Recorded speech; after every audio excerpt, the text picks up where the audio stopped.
Shall we pray? ప్రార్థన చేసుకుందామండి.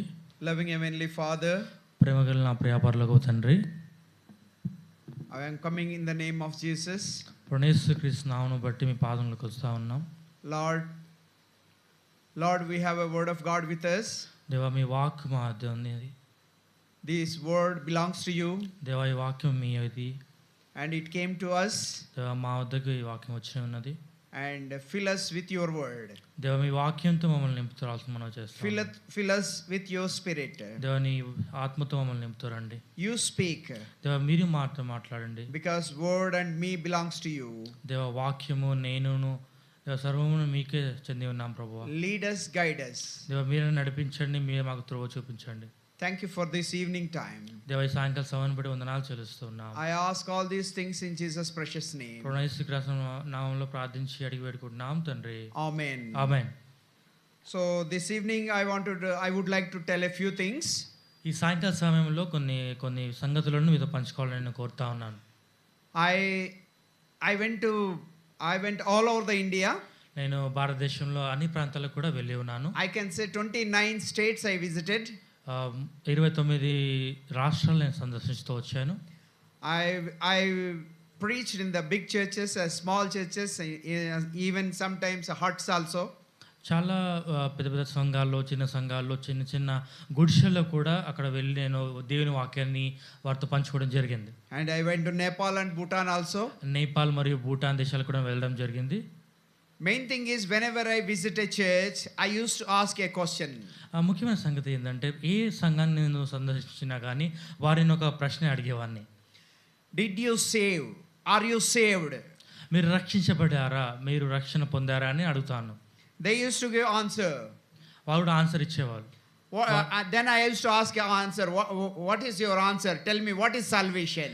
మీరు రక్షణ పొందారన్నారు కదా, మీ జవాబు ఏంది? రక్షణ పొందారా అని జవాబు నేను కోరుకునేవాడిని, జవాబు అడిగేవాడిని వాడిని. Some say blood of Jesus Christ. కొంతమంది అనేవారు ప్రభువైన యేసుక్రీస్తు వారి యొక్క రక్తం ద్వారా రక్షించబడ్డామని చెప్పేవారు. Some say baptism. కొంతమంది చెప్పేవారు బాప్తిసము ద్వారా మేము రక్షణ పొందామని. Some say reading of the Bible. దేవుని వాక్యాన్ని చదవడం ద్వారా రక్షించబడ్డామని చెప్పేవారు. Some say going to church. దేవుని మందిరమునకు వెళ్ళడం ద్వారా కూడా అని చెప్పేవారు. I asked the question of salvation, giving these answers. నేను రక్షణ గురించి మాట్లాడుతుంటే వారు ఇన్ని రకాల జవాబులు ఇచ్చేవారు. This may be true. ఇది కూడా నిజమే అయి ఉండొచ్చు. But it's not an accurate word. అది పరిపూర్ణంగా అది స్థిరమైన మాట అని చెప్పలేము. I said I want one word from the Bible. దేవుని వాక్యంలో నుండి ఒక మాటను చూపించండి రక్షణ పొందడానికి కారణం ఏంటనేది. Since you are carrying the Bible, దేవుని వాక్యాన్ని, దేవుని యొక్క పరిశుద్ధ గ్రంథం బైబిల్ని మీరు మీ చేతిలో పట్టుకున్నారు కదా. 1029 pages are there in this Bible. 1029 పేజీలు ఉన్న బుక్ ఇది. Can you tell one verse or 2-3 verses మీరు about salvation? రక్షణ గురించి ఉన్న వాక్యంలో ఒక 2-3 వాక్యాలు మీరు చెప్పగలరా? 90% they didn't give answer. 90% వరకు చాలా మంది ఈ ప్రశ్నకు జవాబు ఇవ్వలేకపోయారు. I asked, did you saved? నేను అందుకే అడిగాను, మీరు రక్షించబడ్డారా అని. And they raised hands. 90% raised their hands. 90% మంది వారు చేతులు ఎత్తారు నేను రక్షించబడ్డానని చెప్పి. But not giving answer what is salvation. కానీ నేను రక్షణ అనగా ఏంది అని అడిగినప్పుడు వారు జవాబు చెప్పలేకపోయారు. Even pastors couldn't give answer to me. కొంతమంది సేవకులు కూడా దానికి జవాబు చెప్పలేకపోయారు. Then I straight away gave an answer to them. నేను వెంటనే వారికి జవాబు ఇచ్చాను. Romans chapter 10 9th verse.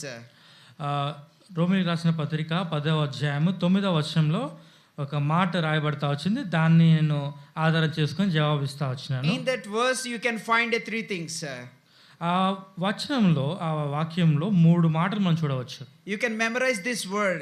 ఈ వాక్యాన్ని మీరు నెమరు వేసుకోండి. It is a pillar of salvation. అది రక్షణకు పునాదిగా ఉన్నది. And the first thing, confess with your mind Jesus Christ is Lord.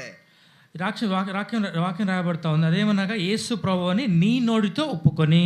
Yes, one thing is confess Lord Jesus Christ as a Lord.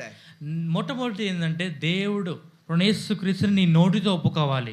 The second is Jesus Christ confess with your mouth, Jesus Christ is Lord, shall be if you confess Jesus Christ as a Lord, you will be saved. యేసు ప్రభు అని నీ నోటితో ఒప్పుకొని నీ హృదయమందు విశ్వసించిన యెడల నీ రక్షింపబడతావు. Yes, if you confess, you will be saved. నీవు క్షమాపణ, నీ పాపముల కొరకు క్షమాపణను కోరినట్లయితే నువ్వు రక్షించబడతావు. And confess with your mouth. నీ నోటితో ఒప్పుకోవాలి. Jesus Christ not asking your gold, silver, your anything he is not asking. యేసుక్రీస్తు వారు నీ యొక్క డబ్బు కానీ నీ యొక్క ఆస్తి కానీ ఏం అడగడం లేదు. ఆయన నీ పాప క్షమాపణ కోరుతా ఉన్నాడు. What you have to confess with your mouth? ఏమి మీ నోటితో మీరు ఏమి ఒప్పుకోవాలి? Jesus Christ is Lord. యేసు ప్రభు అని నీ నోటితో ఒప్పుకోవాలి. What is the Lord? ప్రభు అనగా ఏమిటి? Is a Lord means is a supreme word. ప్రభు అనగా అదొక చాలా పెద్ద మాట. The Lord will sit in a certain place on the certain place on the top. ఆ ప్రభు అనగా అదొక పదానికి లేదా ఆ వ్యక్తికి ఒక ప్రథమమైన స్థానము, ఎంతో ఉన్నతమైన స్థానం ఉన్నది. He'll have a crown, he has special seat on the top. ప్రభు అనగా అతనికి ఒక సింహాసనం ఉంటుంది, అందరికంటే పైగా అతని సింహాసనం వేయబడి ఉంటుంది. Lord means who rules. ప్రభు అనగా రాజ్యమేలేవాడు. In India I can say who is our Lord is Narendra Modi is our Lord to all over the India. ఒకవేళ నాయకుడు ఎవరు అని చెప్పగలిగితే మన భారతదేశానికి ప్రధానమంత్రి మోదీ గారు మన దేశానికి నాయకుడు. Whatever he declares, whatever he tells, we have to obey. అతను ఏది ప్రకటించినా, అతను ఏం చెప్పినా, ఏదైనా శాసనం ఇచ్చినా కానీ మనం దాన్ని మనం తప్పకుండా పాటించాలి. For example, he says train is available, Babu get into the train, pay the money, get into the train, that train belongs to me. ఒకవేళ చెప్పినట్లయితే ట్రైన్ ఉంది, ట్రైన్ ఎక్కాలి అని చెప్పినట్లయితే నేను ట్రైన్ ఎక్కాలి, ఆ ట్రైన్ కొరకు టికెట్ తీసుకోవచ్చు, రుజుము చెల్లించి నేను ఆ ట్రైన్ ఎక్కాలి. If you don't pay money, if you without ticket, if you go get into the train, you will be punished. ఒకవేళ టికెట్ లేకుండా, టికెట్ లేని ప్రయాణం చేసినట్లయితే జుర్మానా విధించబడుతుంది, శిక్ష విధించబడుతుంది. He can do anything. అతను ఏమైనా చేయొచ్చు. That's in same way. అదే రీతిగా Jesus Christ is our Lord. అదే రీతిగా యేసుక్రీస్తు వారు మన రక్షకుడు. Whatever he say, we have to follow. ఆయన మన ప్రభువు, ఆయన ఏది చెప్తే మనం అది చేయాలి. He is on the throne. ఆయన ఆ సింహాసనం మీద ఆసీనుడై ఉన్నాడు. When you want to go to the Lord, ప్రభు యొద్దకు నువ్వు వెళ్ళాలనుకుంటే we have to obey. మనము వినయంగా ఉండాలి. We have to humble ourselves. మనం తగ్గించుకోవాలి.